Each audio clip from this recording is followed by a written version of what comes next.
In 1971, a drill built by Black & Decker penetrated the surface of the moon. Not a metaphor, not a marketing campaign. An actual drill, engineered by Black & Decker in collaboration with NASA, used by astronauts on the Apollo 15 mission to extract core samples from the lunar surface. A drill that had to work in a vacuum, temperatures ranging from 250 degrees below zero to 250 degrees above, without the possibility of a service call or a warranty replacement if something went wrong. That drill worked, and the company that built it, the company whose name was synonymous with precision engineering and professional-grade tools for most of the 20th century, would spend the next 3 decades systematically destroying the reputation that the moon drill represented. Not through failure, not through scandal, through success of a very specific and ultimately self-defeating kind. Black & Decker chose volume over reputation, mass market over professional credibility, blenders and toaster ovens over the trust of the tradespeople who had built their professional lives around the brand's tools. And by the time the company recognized what it had done, the damage was so complete that the only viable solution was to pretend to be a different company entirely. This is the story of Black & Decker, the most instructive self-inflicted brand destruction in the history of American manufacturing.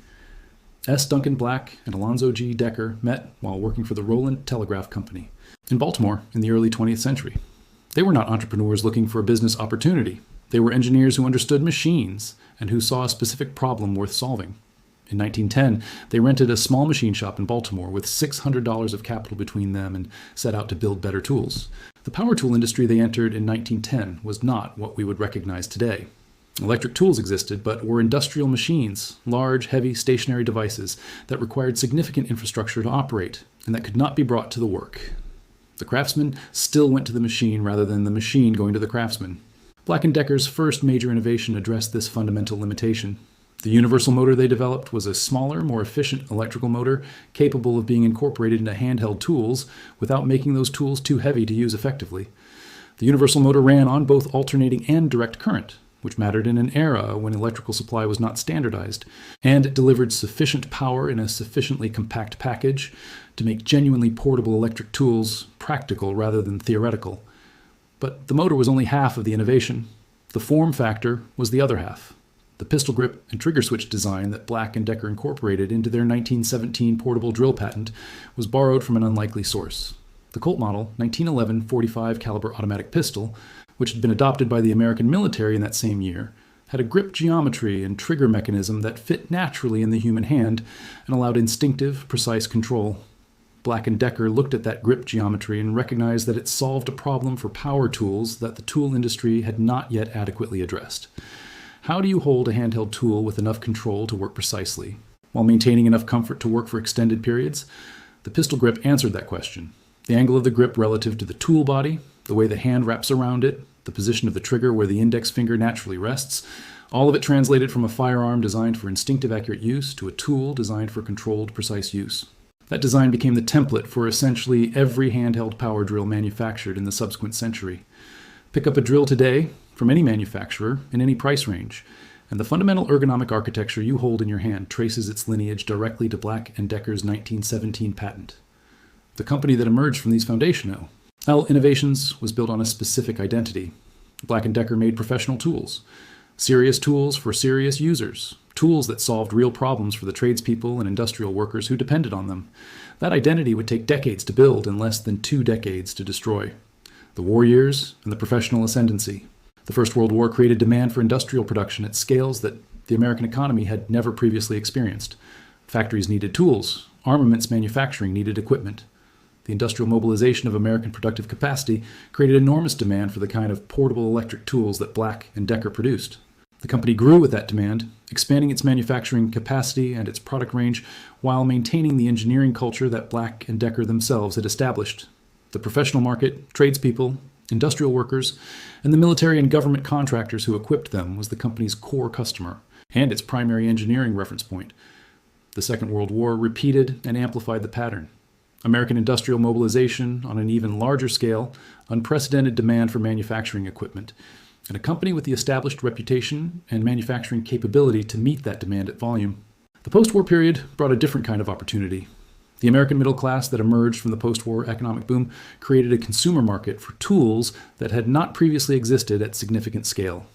The suburban homeowner with a garage and a weekend project was a new kind of tool buyer, not a professional, not a tradesperson, someone who wanted to build a deck, hang shelves, or fix a leaky faucet without hiring a contractor. Black & Decker saw this market and moved into it. The consumer line of tools they developed for the homeowner market was not the same as the professional line, but it carried the same name, Black & Decker.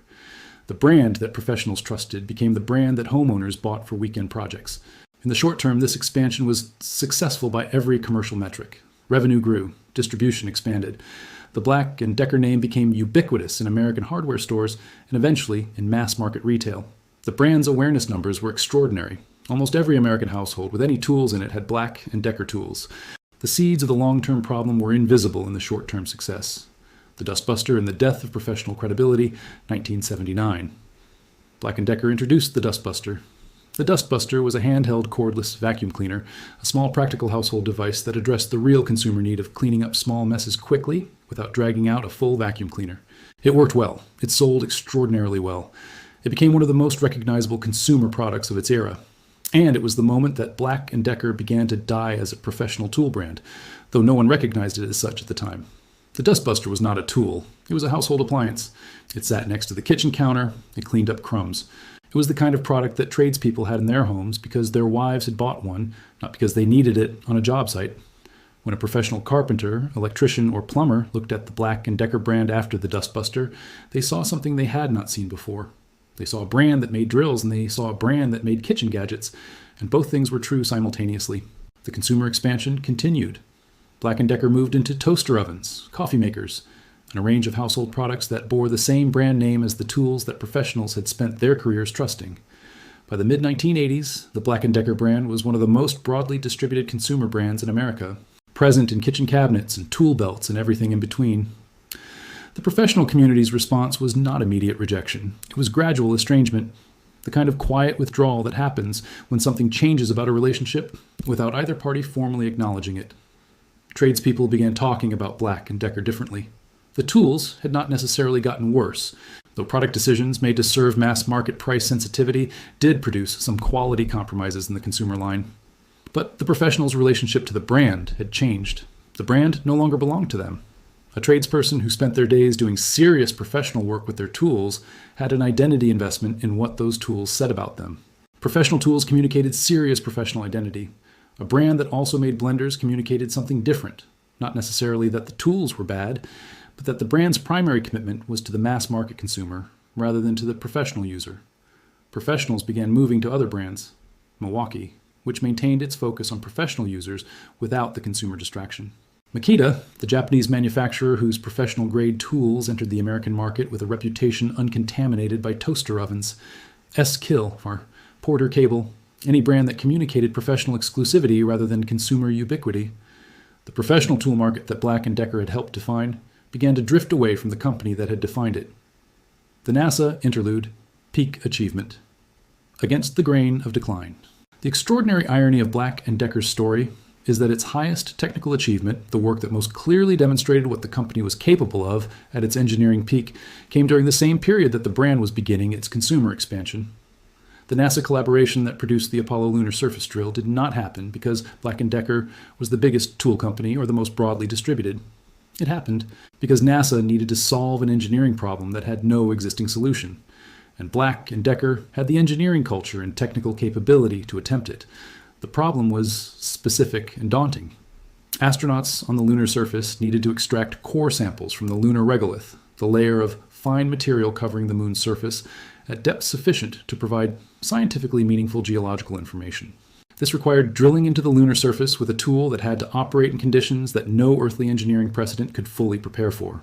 Zero gravity, extreme temperature ranges, no atmosphere, no ability to use water cooling or lubrication that drilling on Earth relies on. The astronaut's spacesuit limiting grip force and manual dexterity. Battery power only, with no possibility of recharging or replacement. A single failure point with no backup and no recovery.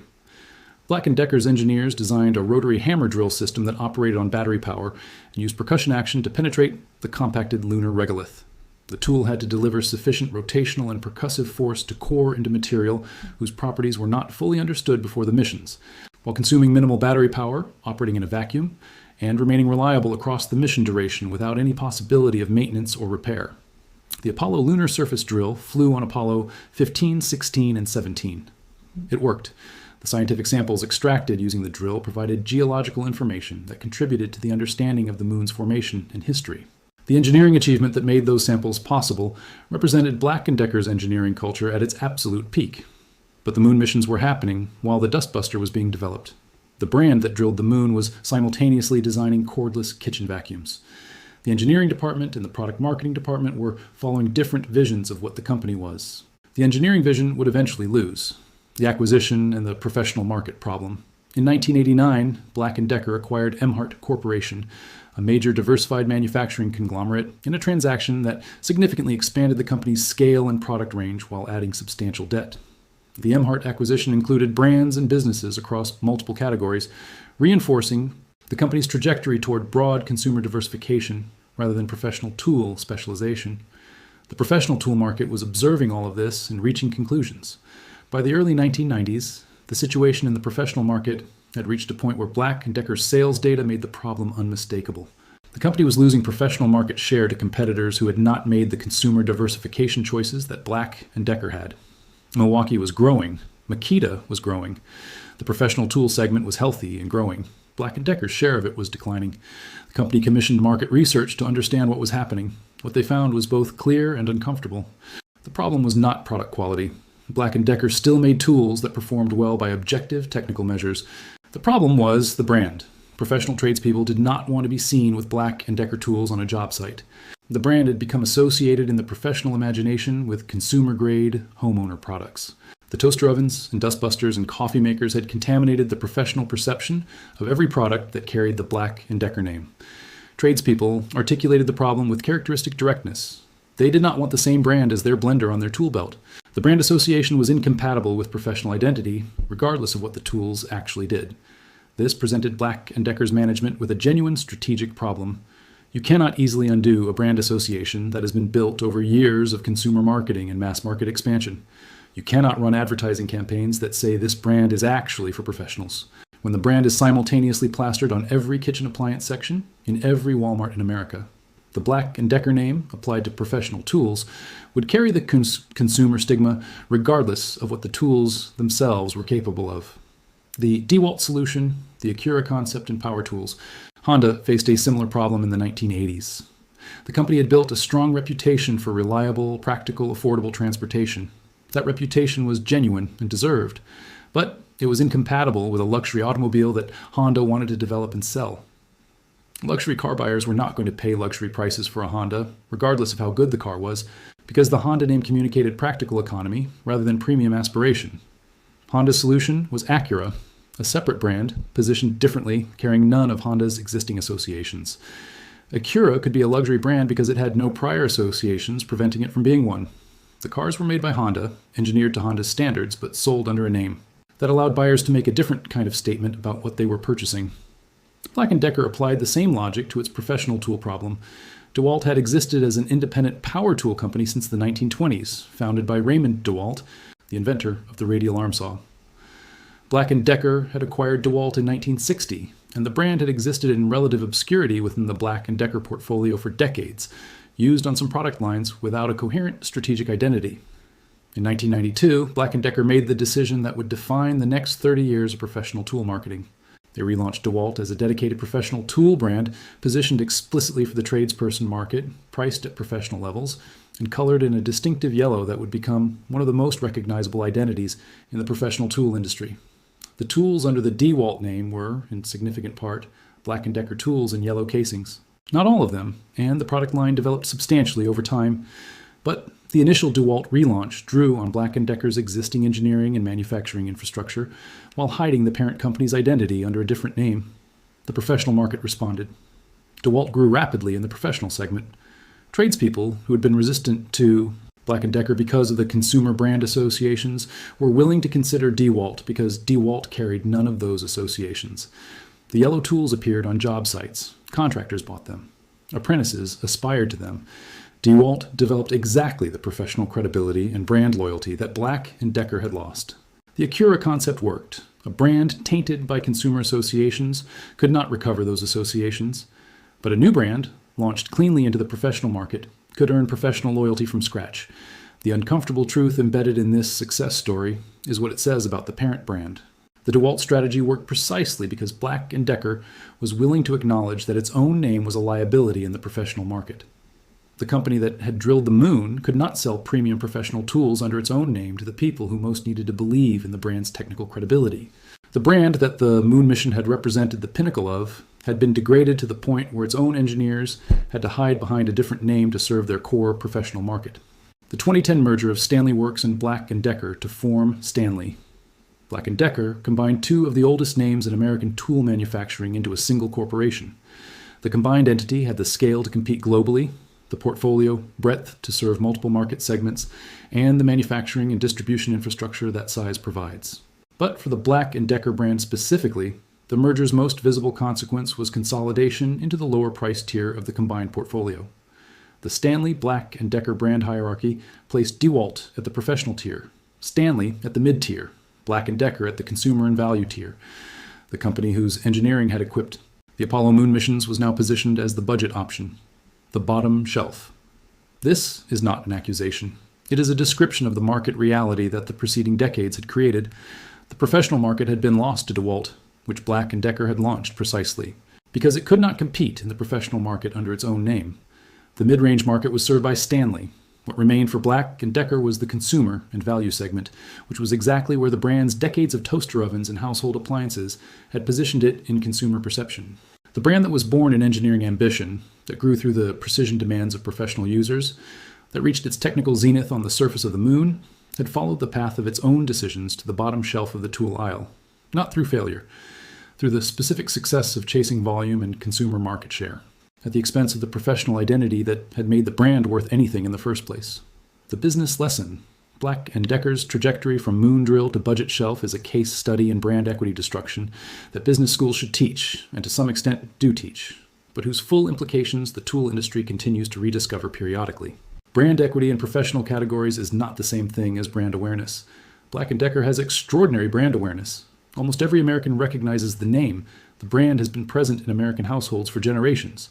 But brand awareness is not brand trust. And brand trust in professional categories is built on a specific foundation. Professionals need to believe that a brand's primary commitment is to their needs, their performance requirements, their professional standards. They need to believe that the brand is for them. When a brand extends aggressively into consumer mass market categories, it communicates something to professional users that advertising cannot override. It communicates that the mass market consumer is the primary customer, that volume and distribution matter more than professional performance, that the brand belongs to everyone, which in professional psychology means it belongs to no one in particular. The DeWalt solution solved the immediate problem. Professional users who would not buy Black & Decker tools would buy DeWalt tools. Revenue from this professional segment was recovered. Brand loyalty was rebuilt under a different name, but the DeWalt solution also confirmed the diagnosis. You cannot run a brand that makes moon drills and dustbusters and expect professional users to treat both the same way. The professional identity of a brand is incompatible with consumer ubiquity at a certain scale of consumer expansion. The brands that have maintained professional credibility over long periods have done so by maintaining the primacy of the professional user in their brand identity, even when consumer opportunities were available. Milwaukee stayed professional. The brand identity communicated professional exclusivity even as the product range expanded. When Milwaukee moved into new tool categories, it moved into professional versions of those categories rather than consumer versions. Black & Decker moved into consumer categories at consumer price points and consumer quality levels and signed the professional community's exit papers in the process. The drill that penetrated the lunar surface is in a museum now. The engineering achievement it represents is real and permanent. The brand that built it is on the bottom shelf. The distance between those two facts is the distance between what a brand can achieve when it is built on professional trust and what a brand becomes when it chooses volume over the promise that the trust was built on. S. Duncan Black and Alonzo G. Decker started with $600 and an engineering problem worth solving. Their company drilled the moon, then it sold blenders, and the professionals who had trusted the brand for 50 years bought something yellow instead. The moon drill is still the most impressive thing Black & Decker ever built. The DeWalt strategy is the most honest thing the company ever admitted. And the bottom shelf is where the story ended up, not because the engineers failed, but because the brand managers forgot what the engineers had built the name to mean.